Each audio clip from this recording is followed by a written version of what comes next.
What is up, guys? My name is Ted. This is going to be the third part of the 121 kill demolition game. I've already explained a lot about this gameplay in the previous two commentaries, so if you haven't already, click the first and second part. Watch those first. Annotations will be on the screen or link in the description for any mobile users. Go ahead and watch those first because otherwise you're going to be lost on a lot of what I'm doing here. I've talked a lot about the gameplay. I've already played the defense side in the first part, so I'm really not going to talk much about the gameplay. It's just a repeat performance essentially. Once again, going for the rushing kills, not staying for the camping, getting the kill streaks. Don't really need them because I'm going for a no lethal kill streak 100 plus game, which I did achieve. 121 kills in 20 minutes, not too shabby. Gonna talk about a little bit. Gonna talk a little bit about demolition now. And if you didn't know, in the last patch they changed a few things. Two things majorly affected me.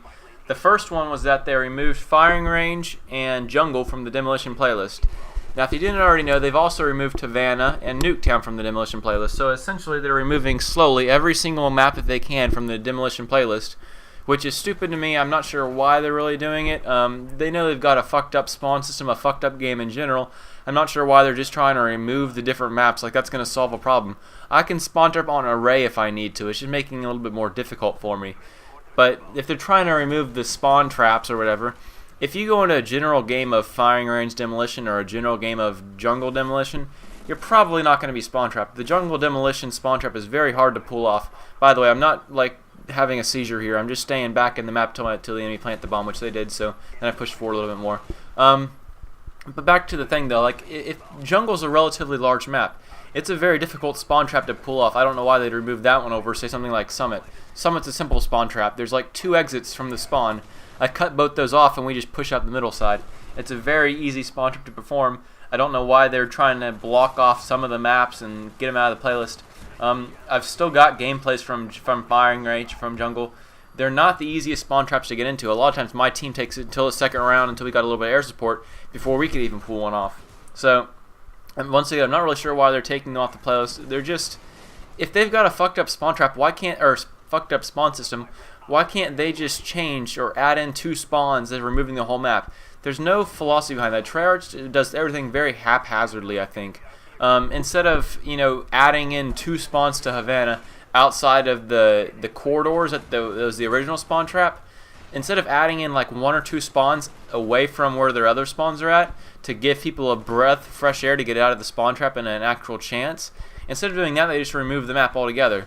Nuketown, it's small. I understand why they removed that map from the demolition playlist. But maps like Jungle and Firing Range, if they just add a couple spawns out of the same area, because if you don't already know, all the spawns are in like the exact same area. They're basically right on top of each other or a few feet away from each other. And if they just added a couple really far away or in different spots that were emergency spawns, that's what I like to call them, the ones that are like the last chance spawns if all the others are being looked at or have equipment on them. If they just added a couple extra spawns, they wouldn't have to remove the entire map. Now, granted, it'd be hard for me and my team to be able to watch all the spawns, but we could still probably do it. But it would give the other team more of an advantage and more of a chance to actually get out of their spawn trap, as opposed to just removing the whole fucking map in general. Like, why would you do that? That's like, they can't remove second chance to save their life. They'll tweak that until God comes home, but they'll remove the maps from demolition playlists like nobody really cares, when it really is a big thing to me, because that's one of the couple maps that I actually enjoy. Havana, Nuketown, Firing Range, Jungle, those are all my top 4 favorite maps for demolition spawn traps because of the number of kills you can get. And I realize why they would have taken them out because of that, but it still seems a little haphazard. There was many ways around that. They chose the worst way. And then it's like second chance. If they can remove maps from demolition playlists, like no problem at all, why can't they at least fix second chance so that you don't slip on a fucking banana peel? You just fall to the ground like it was in MW2 and in COD 4 and in COD 5. There was no emotion when you hit the ground. There was just you were standing, and then when you had 3 bullets in you, you fell to the ground. That's the way it should be, in my opinion, because that way you could still get a 4-bullet kill.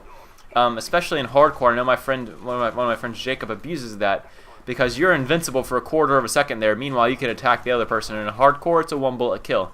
There's no need for you to, there's no reason not to use second chance because it's such an overpowered perk, especially in hardcore mode. That's the end of this game, guys. I know it was kind of a rant. I'm sorry about that. I'm not ranting on Black Ops. I just think Treyarch does things not the smartest way possible, to put it gently. This is the end of the gameplay already. If you haven't seen the other 2 parts, click the links in the description or the annotation on the screen. Always check those out. It helps me out getting all of these views. Click the like button if you enjoyed it. I really appreciate everyone's opinion. If you didn't like it, though, click the dislike button. Tell me what you think, though. Why didn't you like it? Leave a comment in the description. I'll try to fix things. If you didn't like the audio, the video, something about it, just let me know, and I'll try to fix everything I can. That is the end of the gameplay, guys. The final score in this game was 121 kills, 20 deaths. No lethal kill streaks, so it was all with my gun. 121 straight up kills with my gun. Catch you guys later. Bye.